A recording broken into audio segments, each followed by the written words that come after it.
շուկայում ինչ վիճակ է։ Կա այդպիսի տեղ, որտեղ մենք տենց լարված ճգնաժամային իրավիճակ ունենք։ Պարոն վարչապետ, ըստ էության կա տեսանելի գնանկում երկու ուղղություններով, ծաղիկն է եղել, որի մասին մենք գիտեինք, եւ լոլիկը։ Դե հիմա տեսեք, հաշվի առնելով այն ծրագրերը, որ մենք անում ենք, մենք այդ սցենարն էլ ենք նկատի ունեցել, որովհետեւ եթե հաշվի առնենք, որ նույն լոլիկ արտադրողների համար հիմնականում մենք աջակցության ծրագրեր ենք անում ջերմոցների մասով, դա նշանակում է, որ այդ գնանկումը ինքը վաճառքները խթանելու նաև վերելու է եւ ընթացիկ ծախսերը փակելու համար կարևոր խթան։ Այսինքն արտադրողները այսօր երկու իրանց հիմնական հոգսից մենք ազատել ենք։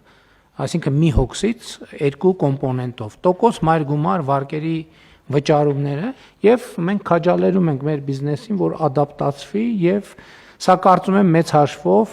բոլոր սցենարների դեպքում պլյուսով է լինելու, որովհետեւ ի վերջո մեր նախկինում այդքան խնդրանքները, հորդորները, քաջալերանքները եւ այլն ոչ մի ազդեցություն չեն ունեցել, բայց մյուս կողմից ցույց է տալիս, որ մենք հնդածս պատրաստվել ենք նաեւ, որ տարբեր ուղղություններով մենք դիվերսիֆիկացիա իրականացնենք։ Հիմա մենք տեսնում ենք, որ նոր ուղիներ են ի հայտ գալիս, նոր արտահանման երթուղիներ եւ այդպես շարունակ ծաղիկի պարագան այնա, որ ինքը սպეციფիկաներ ունի եւ հիմա մեր ծաղիկ արտադրողները հնարավորինս արագ պետք է ադապտացվեն այն ուղղություններին, որոնք բացվել են, որոնք մեծ հաշվով սահմանափակում չունեն։